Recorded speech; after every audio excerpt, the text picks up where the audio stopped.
Good morning. Morning. Louis Theodore Tebby. Everybody called him Louis, and he was my father-in-law, and he was my mentor in life. He was bigger than life. He was a spiritual man. He was a fun man. He attracted people to him, and I loved him dearly. Louis lived with us the last 13 years of his life. And the reason that he lived with us is that his wife, Clara, his wife of 63 years, had Alzheimer's. And they decided it would be better to move from the St. Louis area to be closer to us.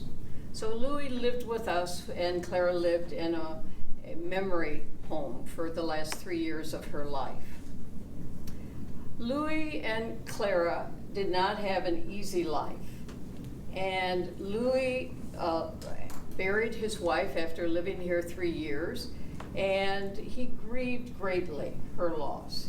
They were the kind of couple where he would start a sentence and she would finish it, or vice versa. Beautiful couple. Certainly not a perfect couple, but a beautiful couple.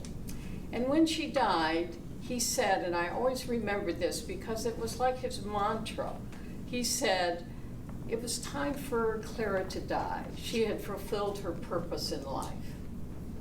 Louis and Clara did not have an easy life. They lived on a farm. They were farm people to begin with, and that was their dream, to raise their 4 children on a farm. They lived during the Depression, and unfortunately, they got into serious financial trouble, and they had to leave the farm.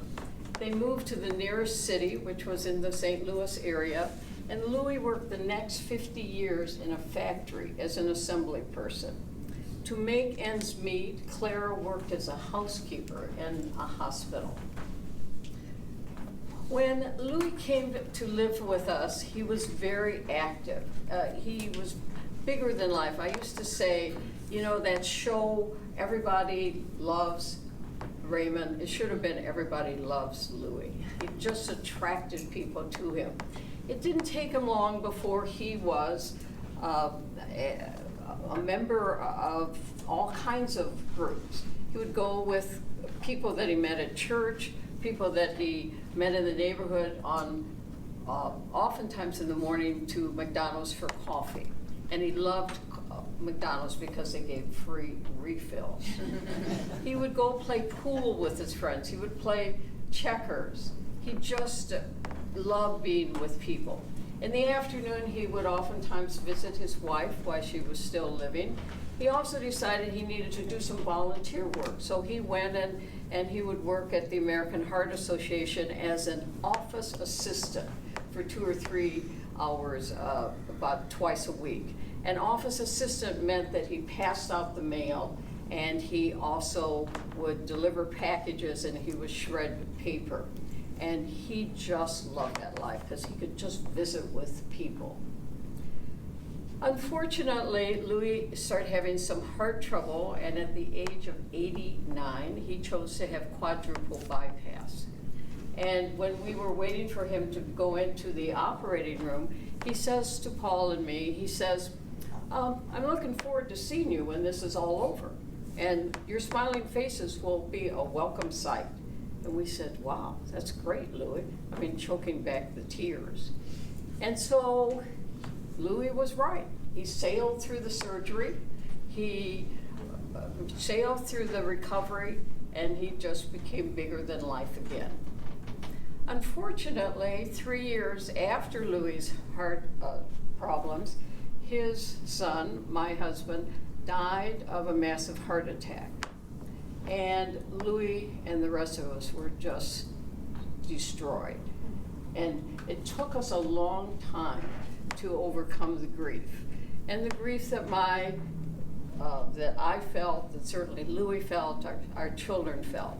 And we spent many, many hours being supported by personal friends as well as professional friends. And the journey of grief, as Jesse talked about 2 weeks ago, it's a long and it's a difficult process, and everybody does it their own way. And we began to take little steps each at our own time and our own way, baby steps, and then we take 2 steps forward, and then 1 big one back, and then all of a sudden, time and ways of grief dealing with us, we would see the light at the end of the tunnel, and we knew that there was a new normal and a new life for all of us without Paul. Louis lived 3 more years with me, and those were good years, and we had lots of great conversations. And the year before he died, and he died of prostate cancer, which we discovered way too late, he said to me, Anita, I'm ready to die. I'm 96 years old, and finally I have reached my goal, and I am at peace. And I said, Louis, I couldn't be happier for you, but I will miss you dearly. And I miss him every day. He was a great mentor to me. I was very blessed to have him not only as a father-in-law, but a wonderful role model. Thank you.